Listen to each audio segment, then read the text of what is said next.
This is the river basin, and you have here the Baltic Sea. Over there you have Estonia. You're going to hear more from that later, I think.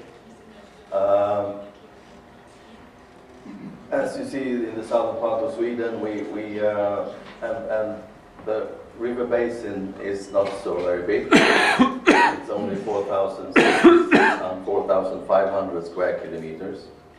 And it's not highly populated. It's only 80,000 people living in the area. So we have a lot of space. We have 8 municipalities within the river basin. We are cooperating with them a lot. The municipalities are very strong in Sweden. I will come back to that later. We also have 2 counties, Jönköping County and Kalmar County. County is some kind of district, if you have it in your countries. We have some problems because you can see here, this is the river basin border. The yellow one is the county or the district, the administrative border. You have the other county or district here, Kalmar, also administrative border. And within each of these counties, district, we have municipality. So this is one municipality, this is another one. The municipality is not only cover the city, so on. It's the whole land area. So that's very important for us. Comparison to other countries where the municipalities or the town councils only work within the city areas. We work the whole area. So this is a problem for us, has been a problem for us to get the politicians and to get other people working in the municipality, not only to think about these administrative borders, but to think in river basin borders instead. We have been working with that nearly 20 years. It's a little bit better now, but it's not easy to get these people to think in another way than they used to do. So, but it's not much easier now. They understand. And also, very important, the water doesn't care about administrative borders at all. So therefore it's very important that we cooperate with the counties and with the municipalities. They are the main, the most important players in the most important stakeholders we have. Again, here is the river basin again, and there you have the municipalities. We have 4 of them in one of the counties, district, and 4 in the other one. Again, these municipalities are very important in Sweden because they get nearly 30% of the income tax from people.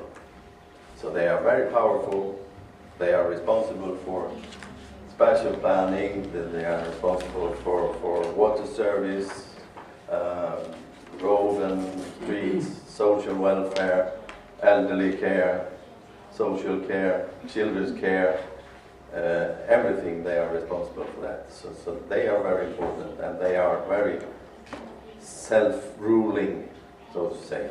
So they are a very important power, and therefore they are very important for us to cooperate with.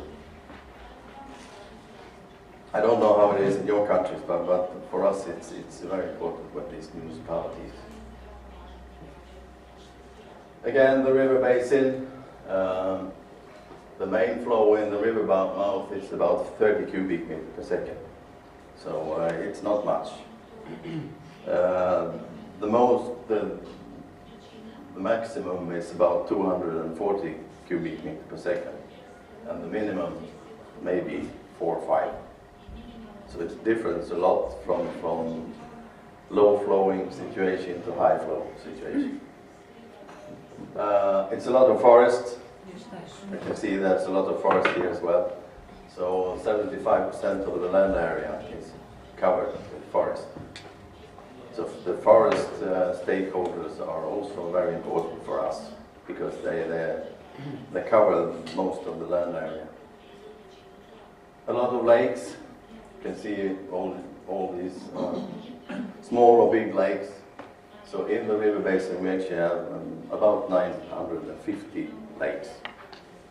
And they are also very important when it comes to tourism, fishing, and so on. So a lot of tourists from Europe, especially from Germany, Denmark, Holland, come to Sweden during summertime to experience the silence and to fish. So the fishing industry is very important for us. To work with this river basin, we have divided the main river basin in 19 sub-river basins.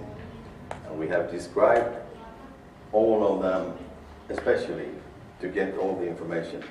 So this division of sub-basin is very important for us. So we work with that a lot. So all the information we have is divided into sub-river basins or sub-catchment areas. And who are we, the organization? We are a non-government organization. That is very important. We will never be an authority. We have enough authorities in Sweden. We have the municipality authority, and we have the county authority, and we have the water authority.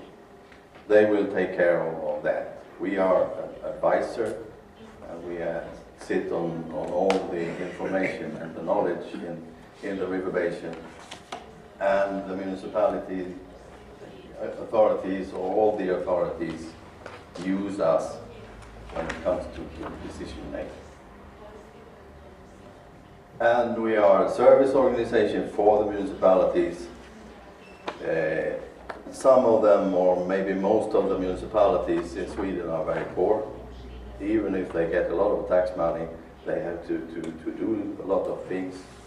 So they are poor, they cannot employ competent people, and therefore we have these competence instead, and we help the municipalities with these issues as hydrological, limnological, biological, technical issues, and we get paid for that from the municipalities. So it's much more cost effective that we have these competence and each of these municipalities have these employment. So that's a big important part of us. Also, we have a service organization for the counties and for other stakeholders in the river basin.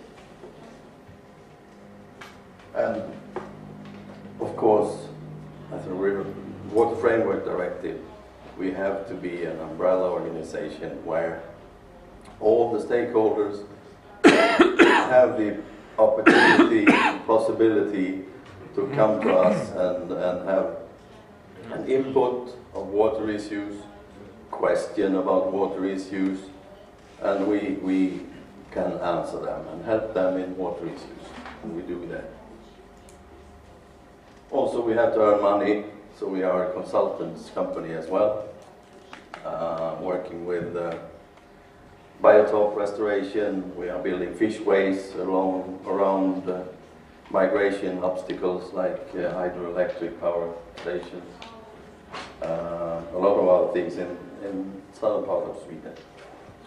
And we are working international as well.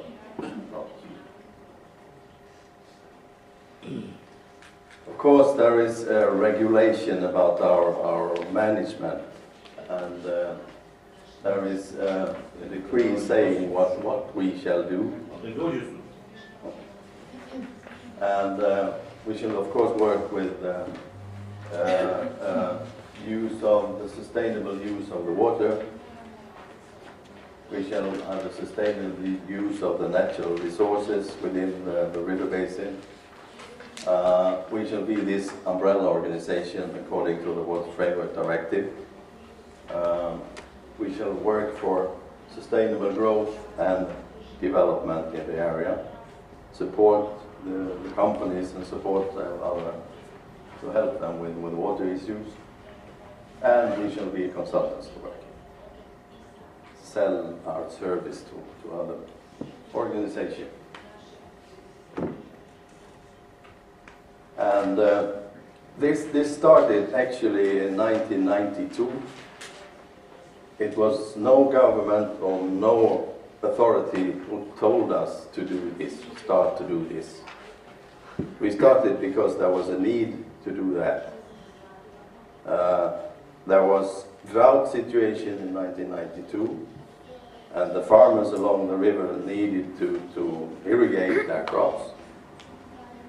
We also have a big pulp mill at the river mouth, and they have a water right that they can use a certain amount of water from the river. And it was not enough water because there was a huge upstreams of water for irrigation. And this huge pulp mill, if they have to close their process, they lose a lot of money. It's about €1 million per day to use if they cannot produce the paper. And they have to be stopped for maybe 3-4 days before they can start again. So this pulp mill, they were out chasing farmers with helicopters to get them to stop with the irrigation. And of course there was confrontation. It was not good. Also we had flood situation, and the farmers and others wanted to build dikes along their land to prevent water flooding into their fields illegally. And that's also a problem, because building dikes doesn't solve the problem sustainable. You only put the problem downstream.